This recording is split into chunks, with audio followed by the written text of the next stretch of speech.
ကဲဒီတစ်ခါနှစ်ကွင်းမှာရှင်နှစ်ကွင်းလေးကိုလေမမင်ဆိုင်မှာပေါ့နော်အကြီးဆုံးကမမင်ထားတာကဒီအတွင်းထဲကနှစ်ကွင်းဆိုင်လောက်ကိုမမင်ထားတာဒါပေမဲ့မမင်စီမလာတဲ့လူတော်တော်များများကနှစ်ကွင်းဆိုင်ကြီးပုံစံစမ်းတာလေးပြပေးပါဆိုလို့မမင်ဒီထဲမှာနှစ်ကွင်းဆိုင်ကြီးလေးတွေကိုပြပေးမယ်နော်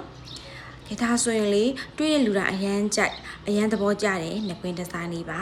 နောက်တစ်မျိုးပြပေးပါမယ်ဒါလေးကကြတော့နှစ်ထပ်ကွင်းအချက်လေးပေါ့နော်အဲ့ဒါလေးကိုငွေမုံနဲ့ရွှေနဲ့ရောထားတဲ့နှစ်ကွင်းလေးပါနောက်ထပ်နှစ်ကွင်းလေးရကြတော့ဒီလှိုင်း3လှိုင်းနဲ့ပေါ့နော်ဒီနှစ်ကွင်းလေးပါတော့ပို့ပြီးတော့ကိတ်ကက်ဖက်သွားမယ်ကွင်းကတော့မကြီးပါဘူးเนาะနောက်တဲ့ရွှေနှစ်ကွင်းလေးလည်းမင်းပြပေးပါအောင်မယ်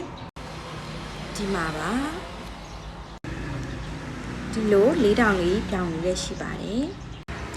ဒီလိုအကြီးအသေးဆိုပြီးတော့2မျိုးရှိပါတယ်အခုပြသွားတဲ့နှစ်ကွင်းတွေကပင့်9ရောင်လေးပါเนาะကဲနောက်ဆုံးဒီဇိုင်းလေးကတော့ဒီလိုမျိုးနှစ်ကွင်း2မျိုးပါဒါလေးတွေကတစ်မျိုးကိုမှ1000အောက်လေးပဲရှိရယ်เนาะနောက်ထပ်ရနိုင်မဲ့ဒီဇိုင်းလေးတွေပါအခုရနိုင်မဲ့ဒီဇိုင်းလေးတွေကကြတော့ဒီလိုပြောင်ကွင်းလေးရှိမယ်ဒီလိုမျိုးဒီအကျစ်ဒီဇိုင်းလေးရှိမယ်ပေါ့နော်ဒါလေးကတော့ stainless steel ပါဒီ stainless steel လေးတွေကတော့အရင်ပို့ပြီးတာရှင်းခံပါတယ်မမရှိရပြတ်သွားတဲ့